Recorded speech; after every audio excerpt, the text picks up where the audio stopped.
زباں پر مومنوں کے جب بھی ذکر تاجدار آئے تو لازم ہے کہ اس کے بعد ذکر چار یار آئے۔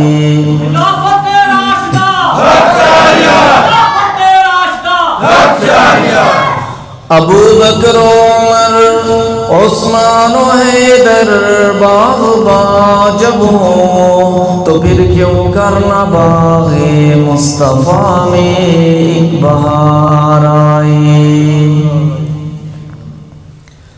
بزرگان محترم، برادران اہل سنت والجماعت، میرے واجب الاحترام حضرات علماء کرام، الحمدللہ اللہ رب العزت کا ہم پر بہت بڑا فضل اور احسان ہے کہ جس پروردگار نے مجھے اور آپ کو اپنے حبیب پاک حضور سرور کائنات رحمت للعالمین خاتم النبیین حضرت محمد رسول اللہ صلی اللہ علیہ وسلم کی سیرت طیبہ کے مقدس عنوان پر منعقد ہونے والے اس خالص دینی اور روحانی پروگرام میں شرکت کرنے کی سعادت نصیب فرمائی۔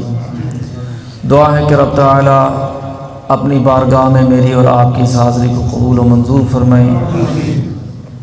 قریب دنوں میں موٹا غربی کی مرکزی جامع مسجد میں بھی پروگرام ہوا، اس میں بھی الحمدللہ حاضری ہوئی۔ آپ میں سے بہت سے بزرگ اور بھائی اس میں شریک تھے، اور یہاں آج مسجد فاروق اعظم رضی اللہ تعالی عنہ میں اسی مقدس عنوان پر یہ پروگرام منعقد ہو رہا ہے، جس کے لیے میں خاص طور پر میزبان مکرم حضرت مولانا قاری محمد ولی صاحب مدظلہ اور برادر مکرم جناب حاجی حیدر علی صاحب کا تہ دل سے شکر گزار ہوں کہ انہوں نے اس پروگرام کا اہتمام کیا اور بڑے مختصر وقت میں اس کے انتظامات مکمل کیے۔ اللہ رب العزت انہیں جزائے خیر عطا فرمائے۔ آج اتفاق سے ہمارا یہ پروگرام بھی تھا، اور دوسری طرف ہمارے ملک کے اندر ایک پریشان کن صورتحال بنی ہوئی ہے، جس کی وجہ سے پاکستان کا ہر شہری متفکر ہے۔ زندگی کے بہت سے معاملات متاثر ہو رہے ہیں، اور اسی وجہ سے ہمارا یہ پروگرام بھی کچھ متاثر ہوا۔ ہمارے کچھ علماء اور نعت خوان حضرات تشریف نہیں لا سکے، لیکن انشاءاللہ العزیز ہم کوشش کریں گے کہ مختصر وقت میں کچھ کام کی بات ہو جائے اور اس کے بعد دعا کر لی جائے۔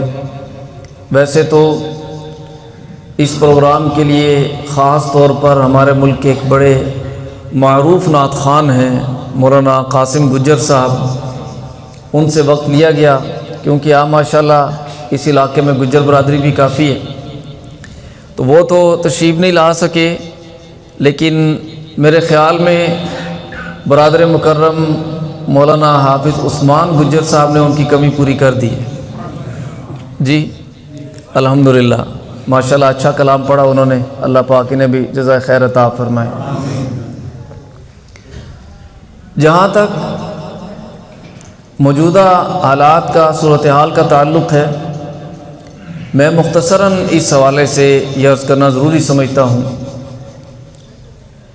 کہ ہمارے ملک کے اندر مختلف عنوانات پر احتجاج ہوتے ہیں، سیاسی جماعتیں بھی کرتی ہیں، تاجر بھی کرتے ہیں، ڈاکٹر بھی کرتے ہیں، وکلاء بھی کرتے ہیں، تو مذہبی طبقے بھی کرتے ہیں، لیکن میں ذاتی طور پر یہ محسوس کرتا ہوں، اگر میں غلط ہوں تو اللہ مجھے معاف فرمائے، کہ ہمارے حکمرانوں کا جو رویہ مذہبی طبقوں کے ساتھ ہوتا ہے باقی طبقوں کے ساتھ وہ نہیں ہوتا۔ جو شدت، جو سختی، جو جارحانہ انداز کہ بات چیت سے مسائل حل کرنے کی بجائے اندھا دھند طاقت کا استعمال، پھر اس میں ظاہر نقصان۔ دیکھیں پولیس والے بھی ہمارے ہیں اور یہ مظاہرین بھی ہمارے ہیں، دونوں مسلمان بھی ہیں، دونوں پاکستانی بھی ہیں، تو نقصان تو ہمارے ہی ہے جس طرف بھی ہو۔ تو ہماری دعا ہے کہ اللہ رب العزت ہماری حکومت کو یہ معاملات خوش اسلوبی کے ساتھ حل کرنے کی توفیق عطا فرمائے، اور جو پریشانی بنی ہوئی ہے اللہ پاک اس پریشانی کو دور فرمائے۔ میرے بزرگوں اور بھائیوں، پروگرام جس مقدس عنوان پر منعقد ہو رہا ہے الحمدللہ ہر سال منعقد ہوتا ہے، اور انشاءاللہ العزیز یہ ہوتا رہے گا۔ بیان کرنے والے بھی آج وہ نہیں جو پہلے ہوتے تھے، نہ حضرت مولانا عبداللطیف صاحب رحمۃ اللہ علیہ جیسے عظیم خطیب، نہ مولانا قاری خبیب احمد صاحب عمر رحمہ اللہ جیسی وہ آواز، تو سننے والوں میں بھی بہت سے وہ بزرگ آج نہیں ہیں جو ان کو سنا کرتے تھے۔ خاص طور پر قریب عرصہ میں ہمارے بزرگ اور اس مسجد کے پڑوسی حاجی محمد رفیق صاحب، اللہ پاک ان کی قبر پر کروڑوں رحمتیں نازل فرمائے، دینی حوالے سے اللہ پاک نے ان سے بھی بڑا کام لیا، بڑا دینی جذبہ رکھنے والی شخصیت۔ اور ہم تو دین کے معاملات میں مصلحتوں کے شکار ہو جاتے ہیں، بعض چیزوں میں نرمی کر جاتے ہیں یا خاموشی اختیار کر لیتے ہیں، لیکن ان کے اندر ماشاءاللہ دین کا ایسا مضبوط جذبہ تھا کہ وہ دین کے معاملے میں بالکل بھی نرمی اختیار نہیں کرتے تھے۔ یہ چیز آپ نظر نہیں آتی، یہ پرانے بزرگوں میں تھی، کچھ ان بزرگوں کی باقیات تھیں، اور بھی بہت سے ساتھی، سب کے نام بھی اس وقت ذہن میں نہیں ہیں، لیکن ہماری دعاؤں میں ہمارے وہ تمام بزرگ شامل ہیں جن کا ہمارے بزرگوں کے ساتھ تعلق رہا، ہمارے اس مقدس مشن کے ساتھ تعلق رہا۔ اللہ رب العزت سب کی بخشش اور مغفرت فرمائے۔ تو یہ پروگرام تو انشاءاللہ ہوتے رہیں گے۔ عنوان ہے سیرت النبی صلی اللہ علیہ وسلم۔ اس میں دو اہم چیزیں ہیں، ایک تو یہ کہ جس پاک ہستی، جس مقدس ہستی کی سیرت طیبہ پر ہم بات کرتے اور سنتے ہیں، اور جس عنوان پر ہم مل بیٹھتے ہیں، ان کا مقام کیا ہے، ان کا مرتبہ کیا، کتنا اعلیٰ ہے، کتنا بلند ہے۔ اور دوسری بات یہ کہ ان کی سیرت طیبہ کیا ہے۔ میں کوشش کروں گا مختصر وقت میں اپنی بات کو سمیٹ سکوں۔ جہاں تک نبی پاک صلی اللہ علیہ وسلم کے مرتبے اور مقام کا تعلق ہے، تو یہ یاد رکھیں، اکثر آپ ایک جملہ سنتے ہیں اشرف المخلوقات، کہ جی انسان اشرف المخلوقات ہے، سنتے ہیں نا؟ اشرف المخلوقات کا کیا مطلب ہے؟ ساری مخلوقات سے افضل۔ اب انسان کس اعتبار سے مخلوقات سے افضل ہو گیا؟ جسامت کے اعتبار سے انسان سے بڑی مخلوقات نہیں ہے؟ ایسی مخلوقات بھی ہیں جو طاقت میں انسان سے زیادہ ہے، ایسی مخلوقات بھی ہیں جن کی نظر انسان سے کئی گنا زیادہ تیز ہے، جہاں تک انسان کی نظر نہیں پہنچتی وہ وہاں تک بھی چیز کو دیکھ لیتے۔ ایسی مخلوقات بھی ہیں جن کے سونگھنے کی حس انسان سے کئی گنا زیادہ تیز ہے۔ اللہ نے بڑی بڑی عجیب چیزیں بنائی ہیں، ایسی مخلوقات بھی ہیں جن کے سننے کی حس انسان سے کئی گنا زیادہ تیز ہے، بھاگنے میں انسان سے زیادہ تیز ہے، جسامت میں انسان سے کئی گنا بڑی بڑی مخلوقات ہیں اللہ کی۔ انسان کیوں اشرف ہو گیا؟ کون سا کمال کیا؟ انسان سے میں اس وقت مراد اپنی لوں گا، میں بھی تو الحمدللہ انسان ہوں، کہ میرے اندر کون سی ایسی خوبی ہے؟ تو یہ یاد رکھیں، یہ خوبی ہمارے اندر نہیں ہے، چونکہ حضرات انبیاء علیہ السلام انسان ہیں، ان کی وجہ سے انسان اشرف المخلوقات کہلایا۔ نبی کا مقام اللہ کی ساری مخلوقات میں افضل ہے، حتیٰ کہ فرشتوں سے بھی افضل، تمام انبیاء کا۔ اور ہمارے آقا صلی اللہ علیہ وسلم وہ مقدس ہستی ہیں جو امام الانبیاء بھی ہیں اور خاتم الانبیاء بھی ہیں، جو نبیوں کے بھی نبی ہیں، جن کا مرتبہ اور مقام ہماری معلومات میں جو چیزیں ہیں، آپ جانتے ہیں کہ آج تک یہ جو آسمان ہمیں نظر آتا ہے جسے آسمان دنیا کہا جاتا ہے، آسمان تو سات ہے، آسمان دنیا جو ہمیں نظر آ رہا ہے، آج تک دنیا کا کوئی آلہ اس آسمان کی پیمائش نہیں کر سکا کہ یہ کتنی بلندی پر، پھر اس سے اوپر دوسرا آسمان، پھر تیسرا، ساتوں آسمان، پھر اس کے اوپر عرش معلیٰ، سب سے اوپر عرش معلیٰ، پھر اس سے بھی اوپر کرسی۔ ایک شاعر نے بڑی خوبصورت بات کی،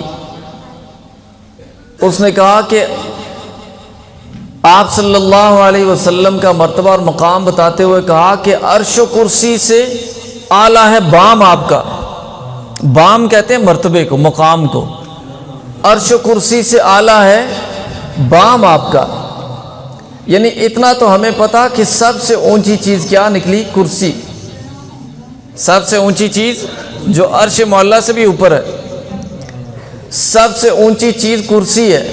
ہمیں تو اتنا پتا ہے کہ اس سے بھی اعلیٰ ہے، اس سے بھی آگے ہے، اس سے کتنا آگے ہے، تو جو ہے بات سمجھ آ رہی ہے؟ نبی علیہ السلام کا مرتبہ اور مقام عرش و کرسی سے بھی اونچا ہے، اب اس سے کتنا اونچا ہے؟ تو انہوں نے کہا کہ عرش و کرسی سے اعلیٰ ہے بام آپ کا، آگے اللہ ہی جانے مقام آپ کا، کہ اس سے کتنا اوپر ہے یہ پھر اللہ ہی جانتا ہے۔ یہ انسان کی سوچ، انسان کی سمجھ وہاں تک نہیں جا سکتی۔ میرے بزرگوں اور بھائیوں، ہم کتنے خوش نصیب ہیں کہ ہمیں اللہ رب العزت نے اس پاک پیغمبر کا امتی بنایا، جن کا مرتبہ اور مقام اللہ کی ساری کائنات میں، اللہ کی ساری مخلوقات میں، اللہ کی بنائی ہوئی ہر چیز میں سب سے افضل اور اعلیٰ ہے۔ اور پھر اس اعزاز کی وجہ سے ہمیں کتنے انعامات اور احسانات ملے۔ میں اکثر ایک مثال عرض کیا کرتا ہوں، ایک عام فہم سی مثال جو ایک عام آدمی کو بھی آسانی سے سمجھ آ جاتی ہے کہ دیکھیں، دنیا کے ہر ملک میں قانون ہوتے ہیں، اور جو بھی قانون کی خلاف ورزی کرتا ہے اس کو اس کی سزا ملتی ہے۔ ایک طریقہ کار ہوتا ہے، عدالت میں کیس چلتا ہے، پہلے کیس کو ثابت کرنا ہوتا ہے، قصور ثابت ہو جائے تو پھر جج اس کی سزا سناتا ہے۔ ایک آدمی اس کا قصور ثابت ہو جاتا ہے، لیکن وہ جج سے یہ کہہ دیتا ہے کہ جج صاحب پہلی مرتبہ یہ جرم ہوا ہے تو اس دفعہ آپ معافی دے دیں، تو آئندہ میں وعدہ کرتا ہوں کہ یہ جرم نہیں کروں گا۔ تو جج سزا معاف کر دے گا؟ جی، جج سزا نہیں معاف کر سکتا، بشرطے کہ جرم ثابت ہو جائے، بے گناہ نکلے یا کوئی شک والا معاملہ آ جائے وہ اور بات ہے، لیکن جرم ثابت ہو گیا تو جج سزا معاف نہیں کر سکتا۔ یہ اصول نہیں ہے، جب جرم ثابت ہو گیا تو سزا ملنی۔ پہلی امتوں میں بھی شرعی احکامات نازل ہوتے تھے، لیکن ضابطہ یہی تھا کہ جس نے اللہ کے پاک پیغمبر کی بتائی ہوئی تفصیلات کے مطابق، ان کی لائی ہوئی شریعت کے مطابق گناہ سے اجتناب نہیں کیا، نیکی پر عمل نہیں کیا، جرم کیا، گناہ کیا، اب اس کو سزا ملنی ہی ملنی ہے، معافی والی بات نہیں ہے۔ ہمیں تو اس بات کی قدر اس لیے نہیں ہے کہ ہم تو بچپن سے سنتے آ رہے ہیں نا کہ توبہ بھی ہو جاتی ہے، اور یہ توبہ کی گنجائش ہمیں کہاں سے مل گئی؟ پہلی امتوں کو تو کوئی نہیں ملی۔ یہ جو ہمیں توبہ کی گنجائش ملی ہے یہ اس لیے کہ ہمارے آقا صلی اللہ علیہ وسلم اپنے امت والوں کی طرف سے انتہائی پریشان اور فکر مند رہتے تھے۔ اللہ رب العزت نے پیغام بھیجا، نبی علیہ السلام نے عرض کیا باری تعالیٰ مجھے اپنی امت کی فکر ہے کہ میرے بعد ان کا کیا بنا، ان کے ساتھ کیا معاملہ ہو۔ اللہ نے پیغام بھیجا کہ آپ پریشان نہ ہوں، میں ان کے ساتھ نرمی کا معاملہ کروں گا، حتیٰ کہ موت تک ان کو مہلت دے دوں گا۔ اس کا یہ مطلب نہیں کہ ہم موت تک گناہ ہی کرتے رہیں یہ سوچ کے کہ چلو موت سے پہلے پہلے توبہ کر لیں گے۔ موت کب، کہاں، کس جگہ، کس وقت آنی ہے یہ ہم میں سے کوئی بھی نہیں جانتا۔ آپ خود دیکھ لیں، اللہ معاف فرمائے، بہت سے حادثات ایسے ہیں کہ ایک سیکنڈ پہلے بھی انسان کو نہیں پتا ہوتا کہ میں مرنے والا ہوں۔ ایسا ہوتا ہے یا نہیں؟ تو پھر توبہ کدھر گئی؟ توبہ تو گئی نا بھئی، ایک سیکنڈ کا موقع نہیں ملا۔ بے شمار حادثات ایسے ہوتے ہیں۔ تو موت کی تیاری تو ہر وقت رہنی چاہیے، یہ نہیں کہ ہم پہلے اعلان ہوگا ہمیں بتایا جائے گا، ایسا نہیں ہوتا۔ تو اللہ نے کیا پیغام بھیجا کہ موت تک مہلت ہے، اس سے پہلے پہلے جتنے بھی گناہ ہوں توبہ کر لیں، بشرطے کہ صدق دل سے کریں، اور توبہ کے لیے اصول یاد رکھیں۔ سب سے پہلا اصول، جیسا یہ ہماری عادت ہوتی ہے نا کہ ہم کوئی غلط کام بھی کر لیتے ہیں نا تو اس پر بہانے بناتے ہیں، دلیلیں دیتے ہیں، بحث کرتے ہیں، اپنی بات کو، اپنے موقف کو، اپنے عمل کو صحیح ثابت کرنے کی کوشش کرتے ہیں۔ اللہ کے سامنے بحث نہیں چلتی، اللہ کے سامنے صرف سر تسلیم خم کرنا ہوتا ہے، شرمندگی اور ندامت کا اظہار کرنا ہوتا ہے، اپنے قصور کا اعتراف کرنا ہوتا ہے۔ یہی چیز اللہ کو پسند ہے کہ انسان اللہ کے سامنے یہ نہ کہے کہ یا باری تعالیٰ میں نے فلاں گناہ تو کیا لیکن وہ یہ مجبوری تھی، یہ لیکن شیکن وہاں نہیں چلتی۔ سیدھا سیدھا انسان اللہ کے سامنے شرمندگی اور ندامت کا اظہار کرے اور اپنے گناہ کا اعتراف کرے، یہ چیز اللہ کو پسند ہے۔ اور دوسرا کہ اللہ سے معافی مانگے، توبہ کرے، معافی مانگے، اور آئندہ کے لیے وعدہ کرے کہ یا اللہ میں آئندہ یہ والا گناہ، یہ جرم، یہ قصور نہیں کروں گا۔ پھر بعض لوگ مسئلہ پوچھتے ہیں، اب چونکہ بات چل پڑی ہے تو بات مکمل کر لیں۔ بعض لوگ مسئلہ پوچھتے ہیں جی کہ ایسی توبہ کا کیا فائدہ کہ انسان پھر وہی گناہ کرتا ہے۔ بہت دفعہ ایسا ہوتا ہے کہ ایک غلط کام ہے، ایک غلطی ہے، انسان کرتا ہے، لیکن دیکھیں اس میں علماء نے جو اصول بتایا وہ یہ ہے کہ توبہ کرتے وقت نیت اور ارادہ نہ ہو کہ میں دوبارہ یہ گناہ کروں گا۔ یہ چیز ذہن میں رکھیں، توبہ کرتے وقت نیت اور ارادہ نہ ہو، اس وقت صدق کے دل سے کرے۔ ہاں اس کے بعد اگر گناہ سرزد ہو جائے تو دن میں 100 بار بھی ایک ہی گناہ سرزد ہو اسی کی توبہ کرتا رہے، توبہ اللہ ضرور قبول فرمائیں گے، بشرطے کہ توبہ کرتے وقت دل میں دوبارہ گناہ کرنے کا ارادہ نہ ہو۔ بس یہ اس کا اصول یاد رکھیں۔ تو اللہ نے یہ مہلت دے دی، کس کی وجہ سے، کس کے صدقے دی؟ نبی پاک صلی اللہ علیہ وسلم کے صدقے۔ اب ہم تو بڑے خوش ہو گئے کہ جی موت تک مہلت مل گئی ہے، لیکن ہمارے آقا صلی اللہ علیہ وسلم نے اللہ کو پھر پیغام دیا، یا باری تعالیٰ اگر میرا کوئی امتی موت تک بھی توبہ نہ کر سکا تو پھر اس کے ساتھ کیا معاملہ ہوگا؟ اللہ نے فرمایا کہ مرتے مرتے میرے خوف سے شرمندگی اور ندامت سے اس کی آنکھوں میں اگر آنسو آ گئے میں پھر بھی معاف کر دوں گا۔ اور بعض مریضوں میں یہ چیز دیکھی گئی کہ آخری وقت ہے، اسپتال میں ہے، وینٹیلیٹر لگا ہوا ہے، بول نہیں سکتے، آنکھیں تک نہیں کھول سکتے، لیکن وفات سے پہلے وہ رسا نے بتایا کہ آنسوؤں کی لڑی ان کی آنکھوں سے جاری۔ تو نبی علیہ السلام نے کیا فرمایا؟ اللہ نے پیغام کیا دیا کہ اس کی بھی بخشش کر دوں گا۔ لیکن آپ حیران ہوں گے کہ ہمارے آقا صلی اللہ علیہ وسلم پھر بھی مطمئن نہیں ہوئے۔ پوچھا کہ یا باری تعالیٰ، میرا کوئی گناہگار امتی اگر موت تک توبہ بھی نہیں کر سکا، مرتے وقت آنکھوں سے آنسو بھی نہیں بہا سکا، اس کے ساتھ کیا معاملہ ہوگا؟ تو اللہ نے فرمایا کہ پھر میں کل قیامت کے دن اس کا معاملہ آپ کے سپرد کر دوں گا۔ تب جا کر آپ صلی اللہ علیہ وسلم مطمئن ہوئے۔ بلکہ ایک حدیث میں آتا ہے، نبی علیہ السلام نے فرمایا کہ میں مقام محمود پر سجدہ کروں گا اور اتنا لمبا سجدہ کروں گا جب تک اپنے آخری امتی کو بھی جہنم سے نکلوا کر جنت میں نہ لے جاؤں۔ ہم اس پاک پیغمبر کے امتی، اور دنیا داری کے معاملات میں انسان جس کے ساتھ محبت کرتا ہے، جس کے ساتھ عقیدت رکھتا ہے، اس جیسا حلیہ بنانے کی کوشش کرتا ہے، اس کے طور طریقے اپنانے کی کوشش کرتا ہے۔ اور ہم دعویٰ تو کرتے ہیں نبی پاک صلی اللہ علیہ وسلم کے ساتھ محبت کا، لیکن کیا ہماری زندگیاں آپ صلی اللہ علیہ وسلم کی پاکیزہ تعلیمات کے مطابق ہیں؟ حضور علیہ السلام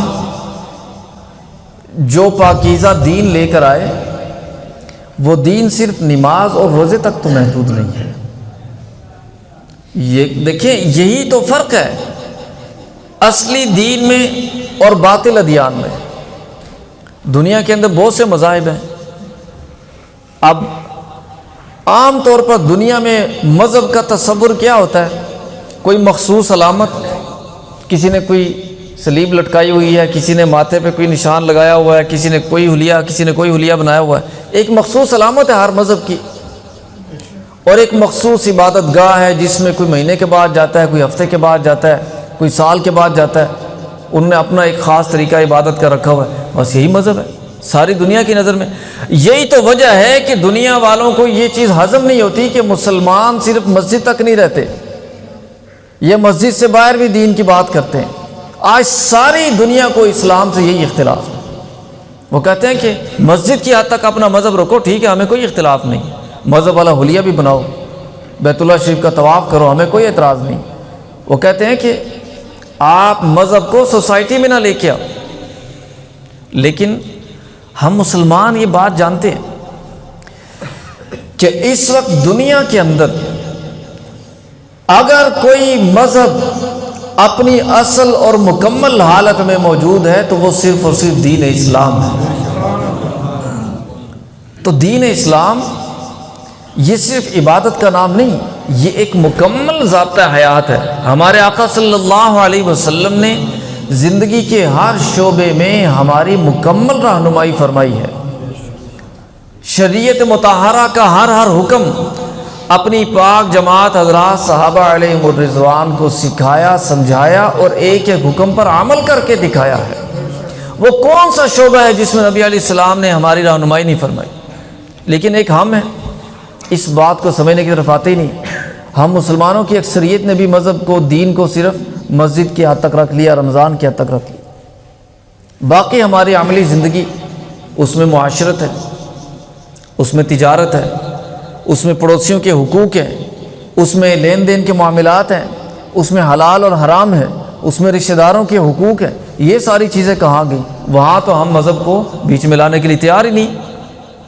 اللہ معاف فرمائے، بڑے بڑے دیندار لوگ، لیکن جب معاملات دیکھے جائیں تو بڑا دکھ ہوتا ہے، کچھ بھی نہیں، شریعت کی تعلیمات کے بالکل خلاف۔ تو پھر دین کہاں گیا ہمارا؟ تو دیکھیں، ہمارا دین وہ پاکیزہ دین ہے کہ اگر انسان صرف بحیثیت انسان، کوئی بھی دنیا کا انسان، کوئی عیسائی ہو یہودی ہو، تھوڑی سی بھی عقل رکھتا ہے، سمجھ رکھتا ہے، اگر وہ غور کرے تو اس کو یہ بات سمجھ آ جاتی ہے کہ صحیح معنی میں انسانیت ہے ہی اسلام میں، سکھائی اسلام نے ہے۔ مثال کے طور پر دین اسلام ہمیں پاکیزگی اور حیا سکھاتا ہے، اور قرآن ہمیں حکم دیتا ہے، مردوں کو بھی حکم دیتا ہے کہ اپنی نظریں پست رکھو، غیر محرموں کی طرف نظر نہ اٹھاؤ، اور عورتوں کو بھی حکم دیتا ہے کہ وہ بھی اپنی نظریں پست رکھیں۔ ابھی کچھ عرصہ سے ہمارے ملک میں، اللہ معاف فرمائے، اس حد تک خرابیاں اخلاقی طور پر معاشرے میں کہ چھوٹے چھوٹے معصوم بچے درندگی کا نشانہ بن رہے ہیں۔ پتہ نہیں کیسے بدبخت ظالم ہے، سوچ کیسے آ جاتی ہے ان کو کہ چھوٹے چھوٹے معصوم بچے بچیاں ان کو درندگی کا نشانہ بنا کے اپنی ہوس کے لیے پھر ان کو قتل کر کے پھینک دیا جاتا ہے۔ پھر ہمارے ہاں میڈیا پر بحث چلتی ہے کہ اس کے لیے یہ ہونا چاہیے، اس کے لیے یہ ہونا چاہیے، یہ بچوں کو اسکولوں میں یہ چیز سمجھانی چاہیے، یہ چیز سکھانی چاہیے۔ اب چھوٹے بچوں بیچاروں کو کیا سمجھانا ہے، ان کو کیا چیزیں بتانا چاہتے ہیں؟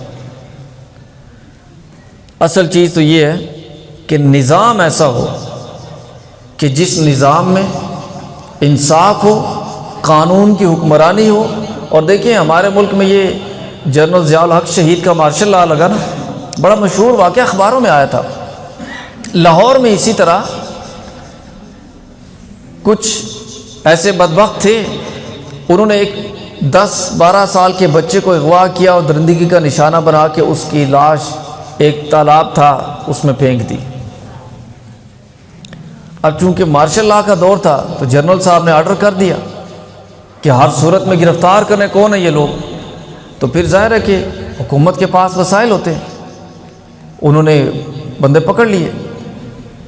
جب عدالت سے ان کو سزا ہوگی، ثابت ہو گیا کہ واقعی یہی لوگ تھے جنہوں نے یہ زیادتی کی ہے، تو جنرل صاحب نے پھر حکم دیا کہ ان کو سزا جیل کی کال کوٹری میں نہیں دینی، ان کو عبرت کا نشان بنانا۔ شریعت بھی یہی کہتی ہے، جس چیز پر آج دنیا تنقید کرتی ہے، اللہ نے فرمایا وَلَكُمْ فِي الْقِصَاصِ حَيَاتٌ یا اُولِي الْأَلْبَابِ، کہ قصاص کے اندر تمہاری بقا ہے۔ اب میں بتاتا ہوں بقا کیسے ہے۔ یہ تو ہمارا پاکستان والوں کو تو کم از کم یہ بات سمجھنی چاہیے کہ جنرل صاحب نے حکم دیا کہ ان کو جیل کی کال کوٹری میں نہیں پھانسی لگانی، ان کو جیل سے باہر لے کے آئیں، اور وہاں پرانی سبزی منڈی ہے، یہ جو ریلوے اسٹیشن ہے لاہور کا، اس کے قریب، اس کے گراؤنڈ میں ان کو لٹکایا جائے، صبح لٹکایا جائے اور شام تک یہ لٹکے رہیں، ان کو اتارنا نہیں ہے۔ ان کو وہاں سر عام لٹکایا گیا، ہزاروں کی تعداد میں لوگ آ رہے ہیں، تماشا دیکھ رہے ہیں، بندے لٹکے ہوئے ہیں، جا رہے ہیں واپس، دوسرے آ رہے ہیں، آنا جانا لگا ہوا، پورے ماحول نے یہ منظر دیکھا، پورے لاہور نے دیکھا۔ لکھا ہے کہ 10 سال تک لاہور میں کوئی بچہ اغوا نہیں ہوا تھا۔ یہ نتیجہ نکلا، یہ ہے قرآن کا وہ حکم۔ اللہ نے فرمایا نا کہ وَلَكُمْ فِي الْقِصَاصِ حَيَاتٌ يَا أُولِي الْأَلْبَابِ، یہ حیات ہے۔ شریعت کہتی ہے کہ سزا دو، لیکن سب کے سامنے دو تاکہ دوسروں کو عبرت ملے۔ یہاں دیکھیں ہزاروں مجرم سزائے موت پا چکے، پھانسیاں لگ چکے، کوئی اثر نہیں ہوا معاشرے پر۔ صرف 3-4 بڑے شہروں میں مین چوکوں پر لا کے ایسے درندوں کے سر اتارے جائیں، ہم دیکھتے ہیں کہ یہ واقعہ کس طرح ہوتا ہے، کبھی نہیں ہوگا۔ یہی شریعت کہتی ہے، لیکن اس کو درندگی کہتے ہیں۔ اور وہ جو سینکڑوں معصوم بچے درندگی کا نشانہ بن رہے تو وہ درندگی نہیں، لیکن چونکہ مقصد صرف شرعی تعلیمات کی مخالفت۔ تو اس خباثت کی وجہ کیا ہے؟ برے خیالات، یہ میڈیا آج کل جو دکھا رہا ہے، جو کچھ انٹرنیٹ پہ گند پڑا ہوا ہے، نوجوان دیکھتے ہیں، پھر یہی چیزیں گند ذہن میں آتا ہے نا۔ تو اس کا سب سے پہلا دروازہ کون سا ہے اس برائی کا؟ دیکھیں انسان اچھا برا سوچتا ہے جو دیکھتا ہے، تو پہلا دروازہ کون سا ہوا؟ نظر۔ اللہ نے پہلا دروازہ ہی بند کروایا کہ اپنی آنکھیں جھکا کے رکھو۔ ایک اللہ کے ولی نیک بندے ابھی زندہ ہیں ماشاءاللہ، عالم ہیں بہت بڑے، یورپ کے کسی ملک میں گئے، کہنے لگے کہ وہاں کی یونیورسٹی کے اندر ایک شعبہ تھا ان کا جہاں وہ اس بات پہ ریسرچ کر رہے تھے کہ جب انسان فوت ہو جاتا ہے تو اس کے بعد اس کا جسم گلنا شروع ہوتا ہے، ٹوٹنا شروع ہو جاتا ہے، تو ایک دن کی میت اس کی کیا کیفیت ہوتی ہے، دوسرے دن کی میت، تیسرے دن کی میت۔ تو انہوں نے شیشے کے باکس بنائے ہوئے تھے، تابوت سے بنائے ہوئے تھے جو مکمل بند تھے، جیسے دیکھیں قبر کے اندر نہ روشنی نہ ہوا کچھ بھی نہیں جاتا، تو وہ میتیں رکھ کے ان کو مکمل طور پہ سیل بند کر دیتے تھے۔ اس کے اوپر بورڈ لگا ہوا ہے، سٹیکر لگا ہوا، اس کے اوپر لکھا ہوا ہے کہ یہ میت 1 دن پرانی ہے، یہ 2 دن پرانی ہے، یہ 3 دن پرانی ہے، یہ 4 دن پرانی ہے۔ وہ اس پہ تجزیہ کرتے تھے کہ یہ کیا فرق پڑ رہا ہے۔ سب سے پہلے وہ کہنے لگے کہ میں نے جب جا کے ان کی وہ لیبارٹری دیکھی تو میں یہ دیکھ کر حیران رہ گیا کہ انسانی جسم کا سب سے پہلے جو حصہ جسم سے جدا ہوا وہ ایک میت کی آنکھیں تھی جو نکل کر گالوں کے اوپر پڑی ہوئی تھی۔ آپ اندازہ لگائیں قرآن نے ہمیں کہاں جا کے روکا۔ تو شریعت نے پردے کا حکم دیا، اب دنیا اس کی مخالفت کرتی ہے۔ یہ اور بات ہے کہ جب بعض ملکوں نے مسلمان خواتین کے پردہ کرنے پر، جو کہ ان کا مذہبی حق ہے، دیکھیں ایک طرف کہتے ہیں کہ میرا جسم میری مرضی، تو مسلمان عورت کا اپنا جسم ہے نا، وہ اس کے اوپر 10 پردے ڈالے، اس کی مرضی ہونی چاہیے نا۔ دیکھیں وہ بے لباس ہو کر پھریں اور یہ کہیں جی کہ ہمارا جسم ہے ہماری مرضی، تو مسلمان عورت اگر اپنی مرضی سے اپنا لباس پہننا چاہتی تو اس پر کیوں پابندی؟ یہ ناانصافی نہیں ہے؟ لیکن بس وہ کہتے ہیں نا کہ پنجابی میں ایک مثال ہے، ڈاڑیاں دا ستویاں دا سو ہوندا ہے، تو بس جن کے پاس طاقت ہے وہ پھر دلیل نہیں مانتے، انصاف کی بات نہیں مانتے، تو انہوں نے قانون پاس کر دی کہ مسلمان عورت اپنا چہرہ نہیں ڈھانپ سکتی، حالانکہ شریعت کا حکم ہے۔ تو اللہ نے پھر پکڑ کیا کی، عورتیں مردوں کو بھی چہرے ڈھانپنے پڑ گئے۔ ڈھانپے ہیں کہ نہیں؟ بڑی بڑی سپر طاقتوں کے صدر، ان کے وزیر اعظم، آپ نے دیکھا کہ نہیں چہرے ڈھانپے ہیں کہ نہیں؟ یہ اللہ کی پکڑ آئی ہے۔ اللہ کرے ان کو یہ بات سمجھ آ جائے، جب اسلام کو طاقت کے زور پر دبانے کی کوشش کریں گے تو پھر اوپر اللہ کی ذات موجود ہے، وہ اپنا آپ بتاتی ہے۔ تو میرے بزرگوں اور بھائیوں، ایک مسلمان خاتون یورپ کے یہ ملک میں، اس نے اسی طرح پردہ کیا ہوا ہے۔ ایک غیر مسلم خاتون تھی، اس ملک کی باشندہ تھی، اس نے اس کو دیکھا، اس کو کہا کہ آپ سے ایک بات پوچھنی، اگر آپ محسوس نہ کریں کہ یہ مسلمان جو ہیں، یہ آپ کے جو مرد ہیں، یہ آپ کو دیکھو کتنا ڈھانپ کے رکھتے ہیں، چھپا کے رکھتے ہیں، تو دیکھو ہمارے مردوں نے تو ہمیں کوئی پابندیاں نہیں لگائی ہوئی، ہم تو بڑی آزاد ہیں، کھلم کھلا پھر رہی ہیں، چہرہ بھی کھلا ہے اور لباس بھی، تو ہمارے اوپر کوئی پابندیاں نہیں ہیں، تو ہمارے مرد تو ہمیں ایسا مجبور نہیں کرتے۔ اس نے کہا پہلی بات تو یہ ہے کہ مجھے کسی مرد نے مجبور نہیں کیا، یہ میرے دین کا حکم ہے، اور دوسری بات یہ کہ میں تمہیں بات سمجھاتی ہوں۔ مارکیٹ تھی، بازار تھا، ایک طرف کوئی سبزیاں پڑی ہوئی ہیں، پھل فروٹ پڑے ہوئے ہیں، اس نے کہا غور سے دیکھو یہ چیزیں کہاں پڑی ہیں؟ باہر پڑی ہیں، اوپن پڑی ہیں؟ جی بالکل۔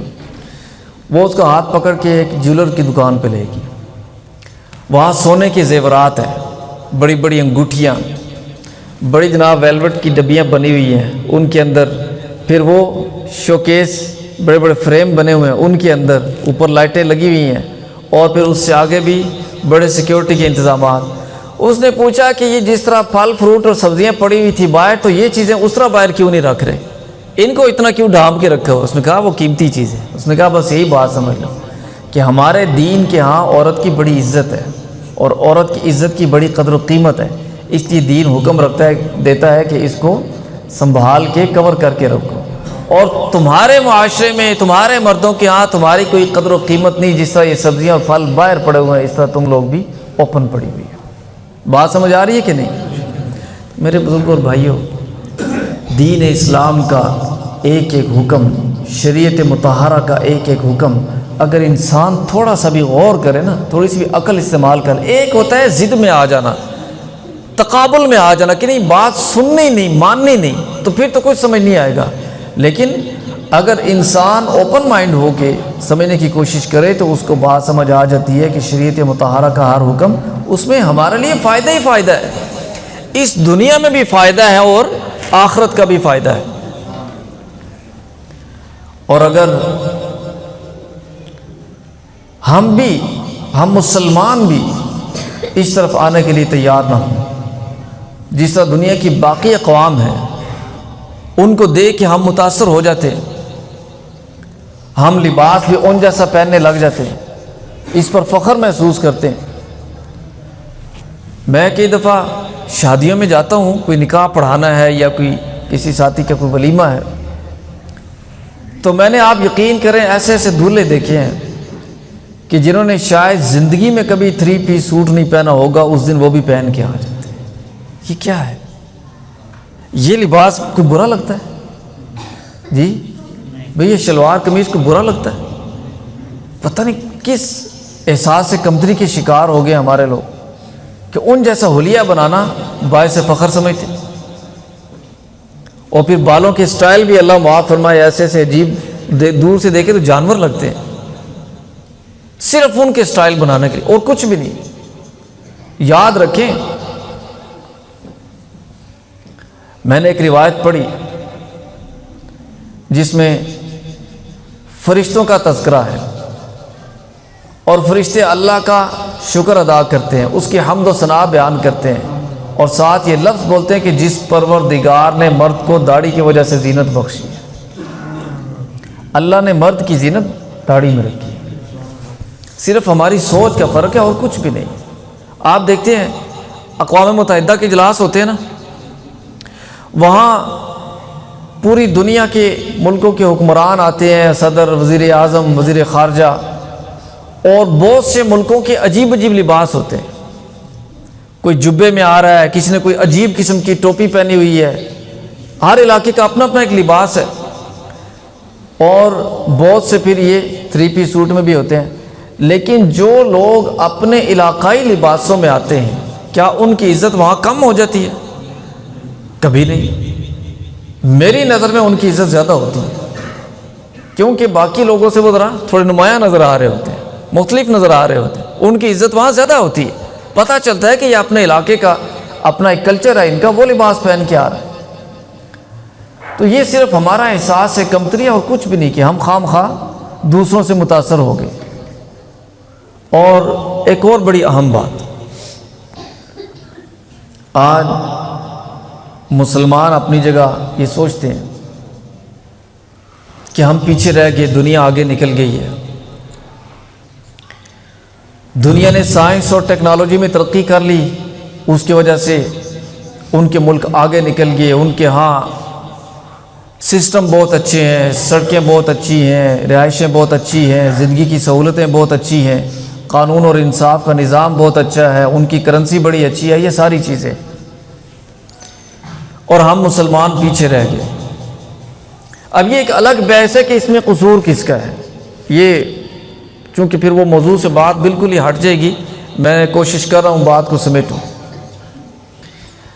یہ واقعی بات ہے کہ آج دولت، اس کی کثرت ان کے پاس، سائنس اور ٹیکنالوجی ان کے پاس، ترقی ان کے پاس، سارا کچھ ان کے پاس، لیکن یہ یاد رکھیں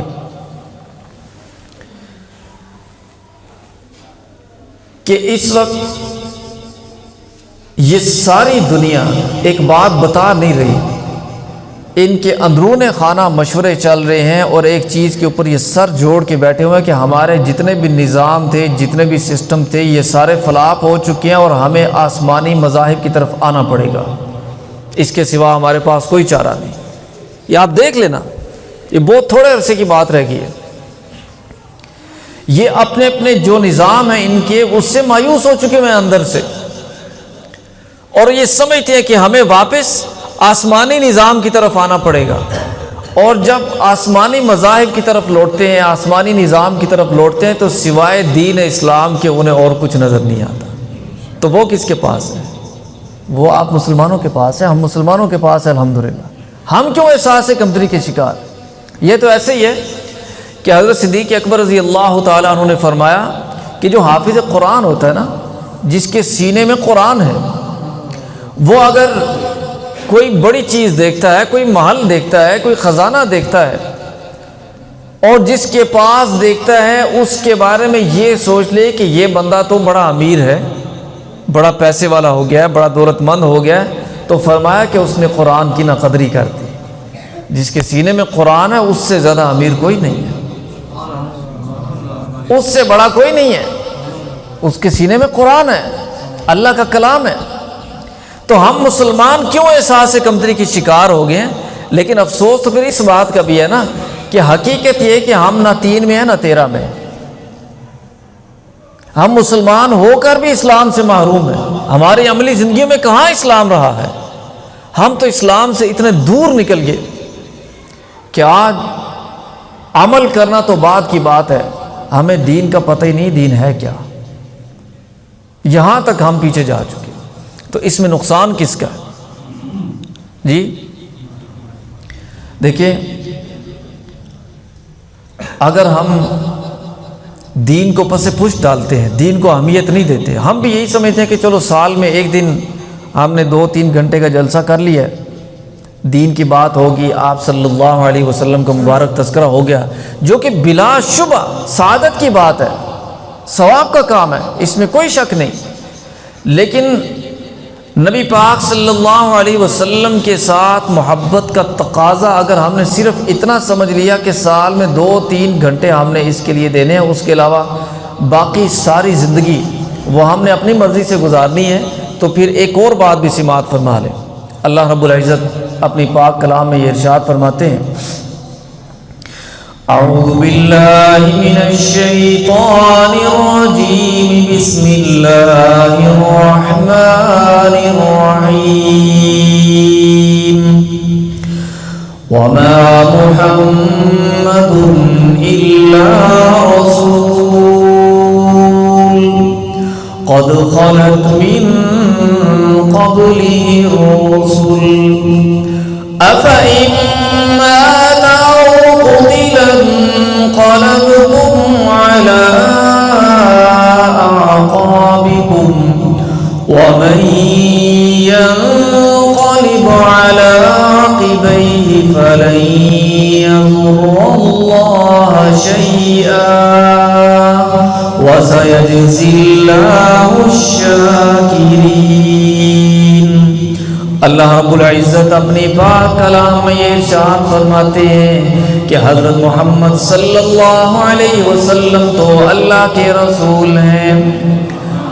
اللہ نے فرمایا کہ آپ صلی اللہ علیہ وسلم سے پہلے بھی حضرات انبیاء علیہ السلام تشریف لا چکے، کیا نبی پاک صلی اللہ علیہ وسلم اگر وفات پا جائے، اگر انہیں شہید کر دیا جائے، تو کیا تم اپنے قدموں پہ الٹے پھر جاؤ گے؟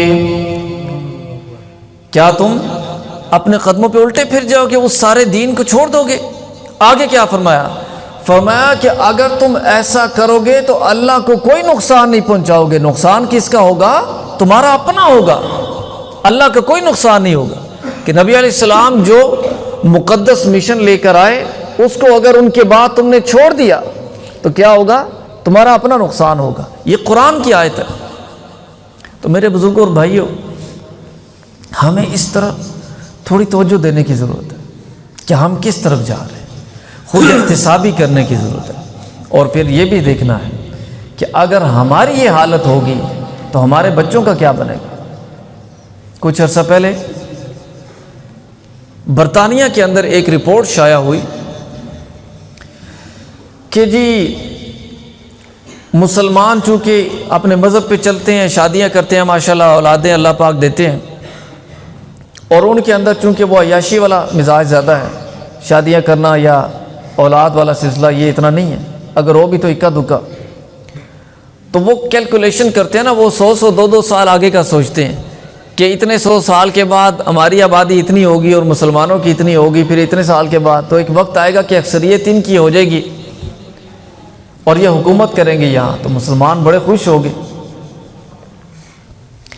تو پھر مجھے اپنے کسی بھائی نے ایک بات بتائی، انہوں نے کہا کہ جب مسلمان خوش ہوئے تو وہ مسلمانوں پہ ہنسنے لگ گئے، اور انہوں نے کہا تم کس بات پہ خوش ہو رہے ہو، تم لوگ آئے تھے وہاں سے، وہاں کا اثر تھا تمہارے اوپر، پھر تمہاری نسلیں یہاں پیدا ہوئی، ماحول کا مزاج کا فرق آیا، پھر آگے جو ان کی نسلیں پیدا ہوں گی ان میں شاید کچھ تمہارا اثر باقی رہ جائے، لیکن اس سے اگلی نسل تمہاری نہیں ہوگی۔ اللہ معاف فرمائے۔ بظاہر بات ان کی ٹھیک نظر آتی، یہ بڑا اثر ہوتا ہے ماحول کا۔ تو میرے بزرگوں اور بھائیوں، آج ہم نے اس چیز کا غور کرنا ہے۔ ہم میں سے ہر آدمی یہ بات سوچ کے فکر مند ہوتا ہے کہ میرے مرنے کے بعد میرے بچوں کا کیا بنے گا، رہیں گے کہاں، ان کے لیے کوئی مکان بنا دوں، کھائیں گے کہاں سے، کوئی باعزت ذریعہ معاش، کوئی تعلیم دلا دوں، کوئی اچھا کاروبار شروع کرا دوں، میرے بعد ان کو لوگوں کا محتاج نہ ہونا پڑے، زمانے میں ان کو ذلیل نہ ہونا پڑے۔ ٹھیک ہے، یہ سوچنا چاہیے، لیکن ہم نے اس بات کے لیے کتنی فکر کی کہ ہمارے بعد ان کے دین اور ایمان کا کیا بنے گا۔ اور میں آپ کو ایک بڑے درد کے ساتھ ایک واقعہ سنانے لگا ہوں، تھک تو نہیں گئے؟ برطانیہ کے اندر چونکہ وہاں ان کا ایک نظام ہے، ہر معاملے میں ایک سسٹم ہوتا ہے، محکمے ہوتے ہیں، وہ پراپر اپنے سسٹم کے تحت چلتے ہیں۔ تو انسان جب فوت ہو جاتا ہے تو اس کے بعد اس کی تدفین وغیرہ، اس کے جو معاملات ہیں، ہر مذہب وہ اپنے مذہب کے مطابق کرتا ہے، تو اس کے لیے باقاعدہ سرکاری محکمے وہ اپنے طریقہ کار کے مطابق ان کو یہ سہولت فراہم کرتے ہیں۔ ایک مسجد کے اندر، مجھے وہاں کے ساتھیوں نے یہ واقعہ بتایا، ایک مسجد کے اندر ایک نمازی کچھ دنوں سے وہ تشریف نہیں لا رہے۔ اب چونکہ مسجد کے اندر جو نمازی ہر وقت نمازوں میں آتے ہیں، ایک دوسرے سے سلام دعا ہوتی ہے، حال چال پوچھتے ہیں، کچھ نہ کچھ آپس میں تعلق بن جاتا ہے، تو نمازیوں نے آپس میں کوئی بات چیت کی کہ فلاں ہمارے نمازی ساتھی کچھ دنوں سے نظر نہیں آ رہے، چلو چل کے گھر میں پتہ کریں ان کا کوئی خیریت سے تو ہے نا، کوئی بیمار تو نہیں ہوگے۔ وہ گھر گئے، جا کے دروازہ کھٹکھٹایا، ایک نوجوان لڑکا نکلا باہر، انہوں نے پوچھا کہ وہ فلاں صاحب ہمارے نمازی ساتھی تھے، وہ یقیناً آپ کے والد ہوں گے، کچھ دنوں سے نظر نہیں آ رہے۔ اس نے کہا بالکل وہ میرے والد تھے، لیکن وہ فوت ہو گیا۔ وہ بڑے حیران ہوئے، انہوں نے کہا کمال ہے، ہمیں کسی نے بتایا ہی نہیں، مسجد میں بھی کوئی اعلان نہیں ہوا۔ عموماً جس مسجد میں لوگ نماز پڑھتے ہیں نا، وہاں اعلان ہو جاتا ہے کہ فلاں ساتھی فوت ہو گئے، تو اتنے بجے فلاں جگہ پہ ان کا جنازہ ہے۔ تو انہوں نے پوچھا کہ جنازہ کدھر گیا، میت پاکستان بھیج دی ہے کیا کیا؟ اس نے کہا کہ نہیں، جنازہ تو کیا ہی نہیں۔ وہ اور حیران ہوئے، انہوں نے پوچھا کیا کیا پھر ان کے ساتھ؟ وہ کہنے لگا کہ وہ آخری وقت میں اچانک ان کو کوئی ہارٹ اٹیک ہوا یا کیا پرابلم ہوئی، اسپتال گئے تو مجھے فون آ گیا کہ ان کی ڈیتھ ہو گئی ہے۔ تو پھر وہ جو محکمہ یہ تدفین وغیرہ کا انتظام کرتا ہے، انہوں نے مجھے 3 آپشنیں دیں، مسلمانوں والی، عیسائیوں والی اور ہندوؤں والی۔ ہندوؤں والی سمجھتے ہیں نا، لکڑیوں کے اوپر ڈال کے جلا دیتے ہیں۔ انہوں نے کہا کہ سب سے سستا پیکج ہندوؤں والا تھا، میں نے وہی کروا دیا۔ اندازہ لگائے۔ اب اللہ معاف فرمائے، اللہ پاک کسی مسلمان کو یہ وقت نہ دکھائے، اللہ پاک اس بزرگ کی بھی بخشش فرما دے کہ جس سے یہ کمی ضرور ہوئی زندگی میں کہ خود تو نماز پڑھتا رہا، لیکن اپنے نوجوان بچے کو اتنا دین نہیں سکھا سکا کہ میرے مرنے کے بعد میرے ساتھ کرنا کیا۔ کمی کس کی نکلی؟ ماں باپ کی نکلی نا۔ اور میں نے اپنے کانوں سے یہ بات سنی، میرے مرحوم والد صاحب، ان کو ایک ساتھی کا فون آیا، اس کے والد فوت ہوئے تھے، فون پر میرے والد صاحب سے جنازے کی دعا سیکھ رہا تھا۔ باپ کی میت پڑی ہوئی ہے، بیٹے کو نماز جنازہ کی دعا تک نہیں آتی۔ یہ نوبت کیوں آتی ہے؟ تو اگر ہماری زندگیوں میں یہ حالات بن گئے ہیں تو پھر ہماری اس سے اگلی نسل کا کیا بنے گا؟ آج دنیا دار لوگ اپنی دنیا کے لیے 100 سال بعد کا سوچ رہے ہیں، ہم مسلمان کیوں غافل ہو گئے اپنے دین سے؟ تو میرے بزرگوں اور بھائیوں، ہمارے ان جلسوں کا، ان پروگراموں کا مقصد، ہم نعت کو بھی سعادت سمجھتے ہیں، پروگرام کو بھی سعادت سمجھتے ہیں، نبی علیہ السلام کی شان بیان کرنا اور سننا انتہائی اجر و ثواب کا باعث سمجھتے ہیں۔ تو جو نبی علیہ السلام کا مقدس مشن ہے، جس پاکیزہ مشن کی خاطر آپ صلی اللہ علیہ وسلم نے تکلیفیں اٹھائیں، بڑی بڑی آزمائشیں دیکھی، بڑی بڑی پریشانیاں دیکھی ہیں، اس مشن کے ساتھ ہم کیا کر رہے ہیں؟ کل قیامت کے دن آپ صلی اللہ علیہ وسلم کے حضور حوض کوثر پر کیا منہ لے کر جائیں گے؟ تو اس لیے ہمیں یہ فکر اپنے اندر پیدا کرنی ہے، اس طرف بھی ہم نے آنا ہے، اور اس کے لیے آسان حل یہی ہے کہ ہم علماء کے ساتھ کچھ تعلق جوڑیں، کچھ نہ کچھ وقت علماء کے ساتھ ضرور گزاریں، اور اپنے بچوں کو بھی علماء کے ساتھ جوڑیں۔ آج ہمارے بچے موبائل کے ساتھ تو جڑ گئے ہیں، لیکن علماء کے ساتھ نہیں جڑ رہے، اور یہی سب سے بڑی خطرناک بات ہے، کیونکہ وہاں اخلاقی حوالے سے بھی تباہی ہو رہی ہے اور دینی حوالے سے بھی تباہی ہو رہی ہے۔ ایسے ایسے وہاں فتنے آ چکے ہیں جو دین کے نام پر، دین کے لبادے میں آ کر ہمارے بچوں کو کیا سکھا رہے ہیں؟ نعوذ باللہ، اولیاء اللہ کی بے ادبی، اولیاء اللہ کی کرامات کا مذاق اڑا رہے ہیں، حضرات صحابہ علیہم الرضوان پر تنقید کر رہے ہیں، انبیاء علیہم السلام کے مرتبے اور مقام پر انگلیاں اٹھا رہے ہیں۔ تو اللہ معاف فرمائے، پھر دین کہاں بچتا ہے؟ یہ بے ادبی کرنا، بے ادبی کر کے ہم سمجھتے ہیں کہ ہمارا دین سلامت رہتا ہے۔ بے ادبی کرنے سے انسان کا دین اور ایمان چھن جاتا ہے، یہ معمولی بات نہیں۔ ہمارا دین بے ادبی کا کوئی پہلو ہمیں نہیں سکھاتا، ہمارے دین نے ہمیں ہر چیز کا ادب ہی سکھایا ہے۔ ہمارے دین نے انبیاء کا ادب سکھایا، فرشتوں کا ادب، تمام آسمانی کتابوں کا ادب۔ ہمارے دین نے ہمیں ماں باپ کا ادب سکھایا، استاد کا ادب سکھایا، اپنے سے ہر بڑے کا ادب سکھایا، مسجد کا ادب سکھایا، قرآن کا ادب سکھایا، حتیٰ کہ انسان فوت ہو جائے میت کا ادب سکھایا، قبر کا ادب سکھایا ہے۔ بے ادبی دین نے کسی کی نہیں سکھائی۔ کوئی لاکھ دلیلیں دے، بچوں کو یہ بات کم از کم ضرور سمجھائیں کہ کوئی لاکھ دلیلیں دے، آپ سمجھ لیں کوئی گڑبڑ کر رہا ہے۔ بے ادبی والا پہلو اسلام میں نہیں ہے۔ آپ مجھے کوئی قرآن کی آیت نکال کر دکھا دیں کہ جس میں، دیکھیں آپ صلی اللہ علیہ وسلم کے جو بدترین دشمن تھے، صحابہ علیہم الرضوان نے گردنیں اڑا دی ان کی، لیکن کبھی گالیاں نہیں دی ان کو، بے ادبی نہیں کی، توہین نہیں کی جا کے کسی کی۔ قرآن نے ہمیں فرمایا، اللہ نے فرمایا قرآن میں ہمیں بتایا کہ وَلَا تَسُبُّوا الَّذِينَ يَدْعُونَ مِن دُونِ اللَّهِ، جن جھوٹے خداؤں کو اللہ کے ساتھ شریک ٹھہراتے ہیں تم انہیں بھی گالی نہ دو، انہیں بھی برا بھلا نہ کہو۔ شرک اسلامی تعلیمات میں دیکھیں یہ واحد گناہ ہے۔ قرآن میں اللہ نے یہ واضح فرما دیا، اللہ رب العزت نے ارشاد فرمایا ان اللہ لا یغفر ان یشرک به ویغفر ما دون ذلک لمن یشاء، بے شک اللہ رب العزت شرک کو کبھی معاف نہیں فرمائیں گے، اس کے علاوہ جتنے گناہ چاہیں جس کے چاہیں معاف فرما دیں۔ شرک کی معافی کسی صورت نہیں ہے اگر مرنے سے پہلے توبہ نہیں کر سکا۔ شرک کی معافی، اس کے علاوہ اللہ نے فرمایا میں جتنے گناہ چاہوں جس کے چاہوں معاف کر دوں، لیکن اگر مشرک بغیر توبہ کیے مر گیا تو شرک کی کوئی گنجائش نہیں۔ شرک کیا ہے؟ اللہ کی ذات میں یا اللہ کی صفات میں کسی کو شریک ٹھہرانا، اس کی کوئی معافی نہیں۔ تو شرک سب سے بدترین گناہ نکلا۔ تو یہی شرک جن جھوٹے خداؤں کو اللہ کے ساتھ شریک ٹھہرایا جا رہا ہے، ان کو بھی اللہ نے فرمایا کہ ان کو بھی برا نہ کہو، کیونکہ وہ تمہارے سچے خدا کو گالیاں دیں گے۔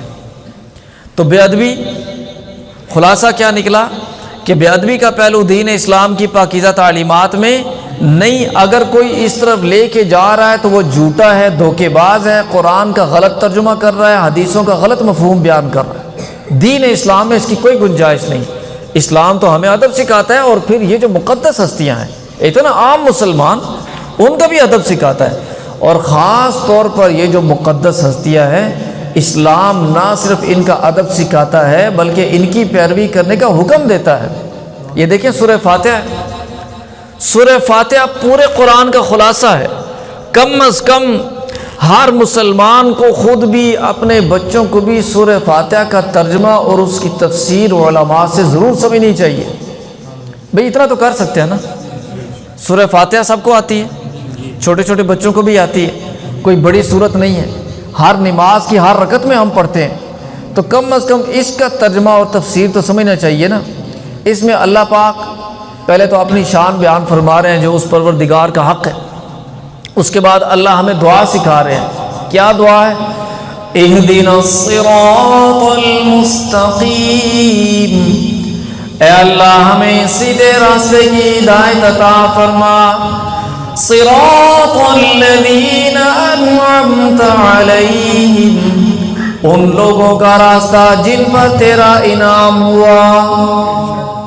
یہ دعا ہمیں قرآن میں سکھائی جا رہی ہے۔ اب انعام والے کون ہیں؟ من النبیین والصدیقین والشہداء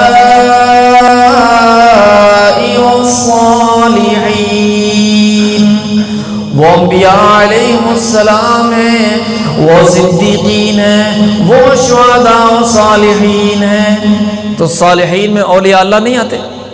اگر اولیاء اللہ نہیں آتے تو پھر صالحین اور ہیں کون سے؟ جی، تو ہمارا دین ہمیں ان مقدس ہستیوں کا صرف ادب نہیں سکھاتا بلکہ ان کی پیروی کا حکم دے رہا ہے۔ ہمارا دین یہ سکھا رہا ہے کہ سیدھا راستہ ہے ہی ان لوگوں کا، جو کون ہیں؟ اولیاء اللہ ہیں، ائمہ فقہاء محدثین مفسرین ہیں، تابعین تبع تابعین ہیں، صحابہ ہیں اور انبیاء علیہ السلام ہیں۔ یہ کیا ہیں؟ انعام والے ہیں۔ تو میرے بزرگوں اور بھائیوں، یہ موبائل، یہ انٹرنیٹ ضرورت بھی ہے، لیکن اس کے ساتھ ساتھ بچوں کو اس کی احتیاطی دیکھیں۔ انسان کوئی بھی چیز لیتا نا، گاڑی ہے، اب گاڑی کا فائدہ بھی ہے، لیکن چھوٹے بچے کو آپ گاڑی پکڑا دیں گے تو وہ نقصان کرے گا نا، خطرہ ہے۔ تو ان چیزوں کے فائدے بھی ہوتے ہیں، نقصانات بھی ہوتے ہیں، تو نقصانات کے پہلوؤں کو نظر انداز نہیں کرنا چاہیے۔ اور پھر خاص طور پر ایک ایسا نقصان، دنیا کی زندگی غربت میں گزر جاتی ہے، محلات میں گزر جاتی ہے، صحت مند ہو کے گزر جاتی ہے، کوئی بیچارہ معذور ہے اس کی بھی گزر جاتی ہے، لیکن آخرت کی زندگی ہمیشہ کی زندگی ہے۔ دنیا میں کوئی کمی رہے گی اللہ پاک آخرت میں پوری فرما دیں گے۔ ایمان کے بغیر سینہ لے کر دنیا سے جانا ہوا آگے بہت برا معاملہ ہے، وہ معاملات ناقابل تلافی ہے۔ اس لیے ہر چیز کی فکر کرنی ہے، لیکن ہر چیز سے زیادہ اپنے اور اپنی اولادوں کے دین اور ایمان کی فکر کرنی چاہیے۔ جو ہمارے آقا صلی اللہ علیہ وسلم کی پاکیزہ تعلیمات ہیں، جو ہمارے آقا صلی اللہ علیہ وسلم کا مقدس مشن ہے، اس کی فکر کرنی ہے۔ آئیے آج ہم اپنے پیارے آقا صلی اللہ علیہ وسلم کے مبارک نام پر مل بیٹھے ہیں۔ ہم ان کے مبارک نام کی برکت سے سجائی گئی اس محفل میں یہ عہد کریں کہ آج سے ہم انشاءاللہ العزیز اپنی اولادوں کے اور آنے والی نسلوں کے دین اور ایمان کی فکر کریں گے انشاءاللہ۔ جب ہم یہ ارادہ کر لیں، یہ نیت کر لیں، تو پھر انشاءاللہ العزیز اللہ کی مدد بھی شامل حال ہوگی۔ اللہ رب العزت ہمارا اس مقدس مقصد کے لیے مل بیٹھنا اپنی بارگاہ میں قبول فرمائے۔ جو کہا سنا، جو ٹوٹی پھوٹی باتیں اللہ نے ذہن میں ڈال دی، جو میں نے عرض کر دی، اللہ پاک انہیں قبول فرمائے۔ ہمارے جن ساتھیوں نے اس پروگرام کا اہتمام کیا، اللہ پاک ان کو جزائے خیر عطا فرمائے۔ آپ جتنے شرکاء یہاں تشریف لائے، ہمارے نوجوان بھائی، ہمارے بزرگ جو اس پروگرام کا حصہ بنے، اللہ پاک آپ کا آنا قبول فرمائے۔ اچھا باہر جی ٹھیک ہے۔ یہ قاری صاحب فرما رہے ہیں کہ دعا کے بعد ہمارے کچھ مخلص ساتھیوں نے آپ حضرات کے لیے ضیافت کا بھی اہتمام کیا ہے، تو یہ مسجد کے باہر میرے خیال میں یہ دسترخوان وغیرہ لگ چکے ہیں۔ بس ایک درخواست ضرور کروں گا کہ مسجد اللہ کا گھر ہے، تو ابھی بات چونکہ ادب کی ہو رہی تھی، تو ہمیں ہمارا دین مسجد کا بھی ادب سکھاتا ہے، تو اس لیے کسی قسم کا شور شرابہ، بدنظمی، دھکم پیل نہیں ہونا چاہیے۔ آپ یہ نیت کر لیں کہ کھانے کو کچھ ملے نہ ملے لیکن مسجد کا ادب نہیں چھوڑنا انشاءاللہ۔ یہ نیت کر لیں، آپ کو کھانے کا انشاءاللہ ڈبل ثواب ملے گا۔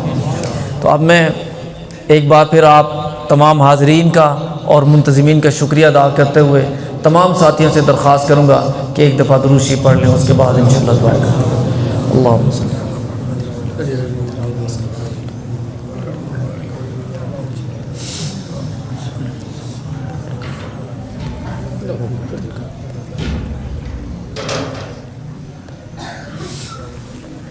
الحمدللہ رب العالمین والعاقبۃ للمتقین والصلاة والسلام علی سید المرسلین وعلی آلہ واصحابہ اجمعین۔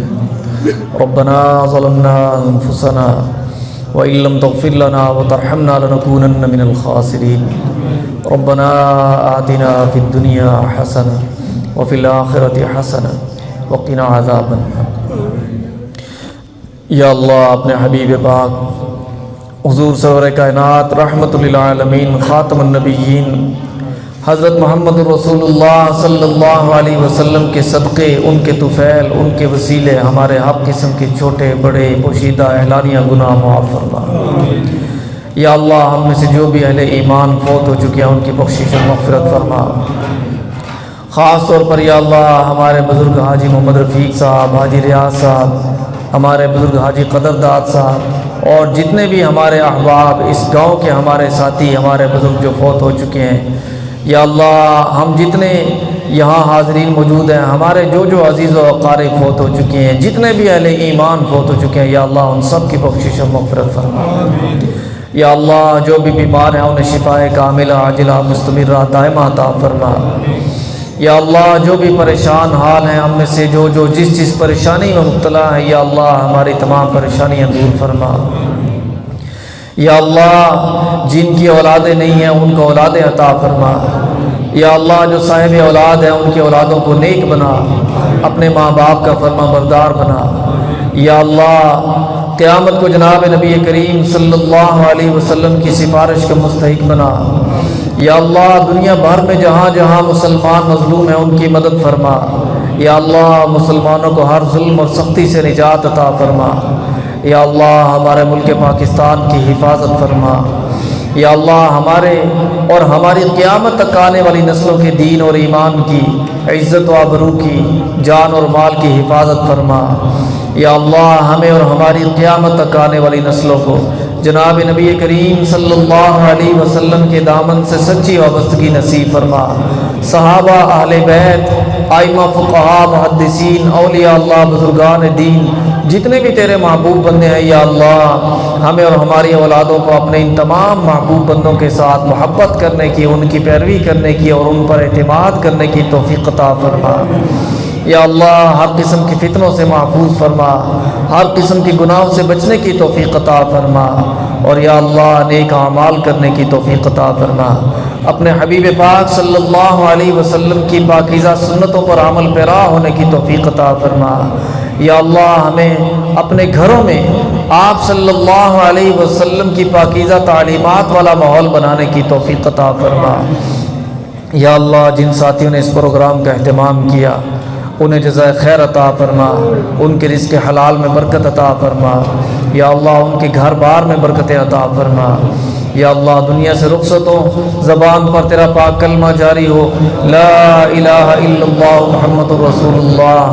یا اللہ جو التجائے عرض کی انہیں قبول فرما، جو نہیں مانگ سکے یا اللہ وہ بن مانگے عطا فرما۔ ربنا تقبل منا انك انت السميع العليم وتب علينا انك انت التواب الرحيم، وصلى الله تعالى على خير خلقه محمد وعلى آله واصحابه اجمعين برحمته۔